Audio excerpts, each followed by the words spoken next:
Welcome back to the channel. मेरा नाम है आंचल दुआ और मैं हूँ आपकी सोशल स्टडीज़ एजुकेटर। हाँ जी, तो हम लोग कर रहे थे डेवलपमेंट को, चैप्टर 1 ऑफ इकोनॉमिक्स। आखिरी टॉपिक है हमारे पास में, दैट इज सस्टेनेबल डेवलपमेंट। इतनी बातें कर ली हमने डेवलपमेंट के बारे में, डेवलपमेंट, लेकिन चाहिए कैसी डेवलपमेंट? वो भी तो एक बात होगी ना कि this is the ideal development. मेरे बच्चे, उसी डेवलपमेंट का नाम है जो सबको चाहिए और सबके लिए होनी भी चाहिए, वो है सस्टेनेबल डेवलपमेंट। बेटा जी, वैसे तो ये पूरा टॉपिक आप डिटेल में पढ़ने वाले हैं geography chapter 1 resource and development में मेरे साथ ही ऑफ कोर्स, लेकिन फिर भी थोड़ा सा पढ़ लेते हैं सस्टेनेबल डेवलपमेंट। सस्टेनेबल डेवलपमेंट का मतलब होता है कि अगर आप डेवलपमेंट कर रहे हो तो पहली चीज़ तो एनवायरनमेंट को कोई भी डैमेज नहीं होना चाहिए, एनवायरनमेंट को कोई भी डैमेज नहीं होना चाहिए। और दूसरी बात ये है कि आपके डेवलपमेंट की वजह से फ्यूचर जनरेशन की नीड्स को कोई भी फर्क नहीं पड़ना चाहिए। मतलब development in presence should not compromise with the needs of the future generation. इस बात को समझने के लिए ये आपको समझना होगा मेरे बच्चे कि ये अर्थ, ये ग्लोब हमारे पूर्वजों से नहीं मिली है, विरासत में नहीं मिली है हम लोगों को। हमने ये चीज़ आगे आने वाली जनरेशन से बोरो करी है। अब कोई चीज़ जब उधार की होती है तो हम इसे यूज़ तो करते हैं, लेकिन संभल के यूज़ करते हैं ना, क्योंकि हमें पता है कि हम आगे किसी को देने वाले हैं। सोचो भाई, अगर आप किसी को कोई ख़राब चीज़ दे रहे हो, कैसे लगेगा उसको? और आप खुद सोचो कि आगे आने वाली जनरेशन आपसे और हमसे कहीं ना कहीं किसी ना किसी तरीके से तो जुड़ी होगी ना, उनको कैसे कोई चीज़ खराब दे दें? तो सस्टेनेबल डेवलपमेंट होनी चाहिए। आज के टाइम में डेवलपमेंट करो, अच्छे से करो, लेकिन ऐसे तरीकों से डेवलपमेंट करो कि डैमेज ना हो एनवायरनमेंट को, और आज की डेवलपमेंट आपकी फ्यूचर जनरेशन की नीड्स को हैम्पर ना करे। अभी फिलहाल हम बात करते हैं दो तरीके के रिसोर्सेज की on the basis of exhaustibility. एक रिसोर्स होता है रिन्यूएबल रिसोर्सेज, नाम से ही पता चल रहा है नया कर सकते हैं इसको वापस से। वो सारे resources which can be renewed, which can be replenished और which can be reproduced with physical, chemical और मैकेनिकल मेथड, उसको हम कहते हैं रिन्यूएबल रिसोर्सेज। अगेन ये चैप्टर 1 ज्योग्राफी में हम डिटेल में करेंगे। और नॉन रिन्यूएबल का मतलब होता है कि ये वो सारे रिसोर्सेज होते हैं जिसको आप ऑफकोर्स दोबारा नहीं बना सकते। एक बार अगर ये खत्म हो गए तो नहीं आएंगे दोबारा। अब अगर नहीं आएंगे तो इसको संभल के यूज़ करो ना। जैसे इसका एक एग्जांपल हो गया क्रूड ऑयल। सिंपल सी चीज़ है, कितना ज़्यादा ख़त्म हो रहा है, सारा तो दिमाग ही ख़राब हो रहा है तेल के पीछे, है ना। हम लोग ये सोचते हैं कि कोई दिक्कत नहीं है, लेकिन दिक्कत है। देख लो यहाँ पे ख़त्म होता जा रहा है। और रिन्यूएबल रिसोर्स का मतलब होता है जो हमारे पास में अबंडेंस में है, लेकिन हम उसको भी चैन से जीने नहीं दे रहे हैं। जैसे आपकी बुक में उन्होंने एक एग्जांपल लिया है ग्राउंड वाटर का।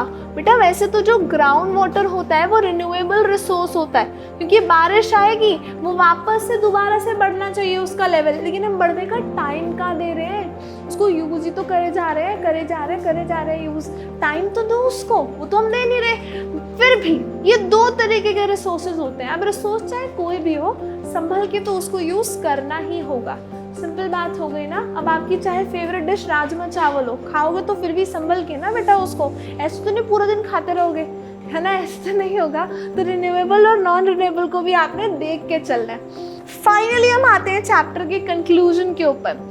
चैप्टर का कंक्लूजन ये है कि डेवलपमेंट सबको चाहिए, लेकिन वो जो डेवलपमेंट है ना हमारे पास में, वो सस्टेनेबल डेवलपमेंट होनी चाहिए। अगर एनवायरनमेंट को नुकसान हुआ तो वो सिर्फ आपको नहीं होगा, वो पूरी दुनिया को होने वाला है, क्योंकि हम सबका फ्यूचर आपस में लिंक्ड होता है। और एनवायरमेंटल डिग्रेडेशन कोई लैंड बाउंड्रीज को नहीं वो देखता है, वो तो बाहर निकल कर आएगा ही आएगा। और एक सिंपल सी चीज़ है, हम सबको पूछना चाहिए कि डेवलपमेंट करनी है तो कैसे करनी है और उसका सही तरीका क्या होगा।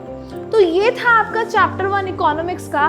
एक बार मैं आपको छोटा सा रिकैप हाथ के दे देती हूँ। बैठे तो हो ही आप वीडियो देखने के लिए, तो एक रिकैप भी लेते जाओ जी।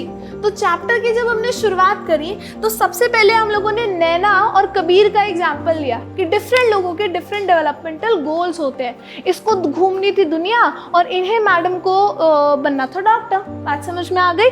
दूसरी चीज़ हमारे पास में हो गई कि कोई चीज़ अगर आपके लिए डेवलपमेंट है, हो सकता है वो दूसरे के लिए डेवलपमेंट नहीं हो, वो कन्फ्लिक्टिंग भी हो सकती है। जैसे मैंने आईफोन और इन्वेस्टमेंट का एग्जाम्पल दिया था, और डिस्ट्रक्टिव भी हो सकती है, जैसे मैंने आपको इंडस्ट्रियलिस्ट और एक स्लम एरिया वाले लोगों का एग्जाम्पल दिया था।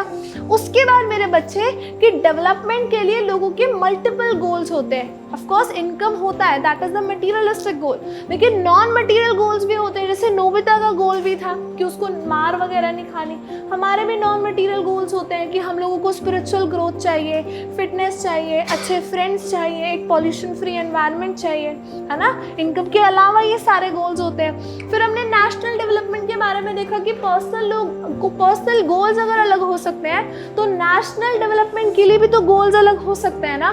फिर हमने करा था कि कंट्रीज को कंपेयर करने के लिए हम लोग एक एस्पेक्ट लेते हैं, दैट इज कंट्री की टोटल इनकम। कंट्री के टोटल इनकम में थोड़ा झोल लग रहा था हमें, तो हम लोगों ने एवरेज इनकम का कॉन्सेप्ट पढ़ लिया। लेकिन एवरेज इनकम को कॉन्सेप्ट पढ़ने के बाद में हमको ये पता चला कि उसमें भी एक थोड़ा सा लूप होल होता है, दैट इज वो डिस्पैरिटीज को हाइड करता है। फिर उसके बाद में हम लोगों ने ये पढ़ा कि पैसा ही सब कुछ नहीं होता माय बॉस, यानी कि केरला और हरियाणा में, केरला को अगर बात करें तो उसके अंदर पर कैपिटा इनकम कम थी, लेकिन फिर भी वो ज़्यादा डेवलप रही क्योंकि उसका infant mortality rate, literacy rate और नेट अटेंडेंस रेशियो के अकॉर्डिंग वो आगे थी। उसके बाद में हम लोगों ने पढ़ा था पब्लिक फैसिलिटीज़ के बारे में कि पैसों से आप सारी चीज़ें नहीं खरीद सकते, कुछ और भी चीज़ें होती हैं जो आपको तब मिलती है जब आपके पब्लिकली उस चीज़ की डिमांड होती है ना जी। उसके बाद में हम लोगों ने पढ़ा था मेरे बच्चे कि सस्टेनेबल डेवलपमेंट क्या होता है। नहीं, उससे पहले हमने पढ़ा था कि केरला में इन्फेंट मोर्टालिटी रेट अच्छा क्यों है, सही क्यों है, क्योंकि वहाँ पे हेल्थ और एजुकेशनल फैसिलिटीज़ हैं, और भी काफ़ी सारी चीज़ें हमने पढ़ी। फिर हमने पढ़ा था बॉडी मास इंडेक्स के बारे में कि बॉडी मास इंडेक्स निकालने के लिए वेट को हाइट के स्क्वायर से डिवाइड कर दो। फिर उसके बाद हमने पढ़ा था ह्यूमन डेवलपमेंट रिपोर्ट के बारे में, जो कि UNDP that is United Nations Development Programme publish करती है। उसके बाद में हम लोगों ने करा था ये चीज़, जब हमने इंडिया को उसकी नेबरिंग कंट्री से कंपेयर करा और उसका रीज़न देखा कि श्रीलंका हमसे आगे क्यों है। फाइनली चैप्टर को कंक्लूड करने के लिए हमने सस्टेनेबल डेवलपमेंट के बारे में पढ़ा कि आज के टाइम की डेवलपमेंट आपके एनवायरमेंटल डैमेजेस नहीं होने चाहिए, और आज के टाइम की डेवलपमेंट आपके फ्यूचर की नीड्स को भी हैम्पर नहीं करने चाहिए। फाइनली हमने पढ़ा कि दो तरीके के रिसोर्सेज होते हैं on the basis of exhaustibility, that is renewable और नॉन रिन्यूएबल। फाइनली चैप्टर को कंक्लूड करा ये कहते हुए कि कंसिक्वेंसेस होते हैं एनवायरमेंटल डिग्रेडेशन के, जो कोई भी तरीके से किसी लैंड बाउंड्री को भी रिस्पेक्ट नहीं करते। अगर आप कुछ गलत करोगे तो आपकी तरफ घूमकर आएगा ही आएगा। बिल्कुल बात समझ में आ गई। तो ये देखना होगा कि क्या डेवलपमेंटल गोल्स हो सकते हैं, और अपने बनाओ डेवलपमेंटल गोल्स बनाओ, अपने ड्रीम्स डेवलप करो। मैंने कहीं पर एक प्यारी सी लाइन पढ़ी थी, that develop your own dreams before someone hires you to build theirs. आपको समझना होगा कि आपको लाइफ में क्या करना है। अपने डेवलपमेंटल गोल्स निकालो और प्यारे तरीके से, बढ़िया तरीके से उसके ऊपर काम करना शुरू करो।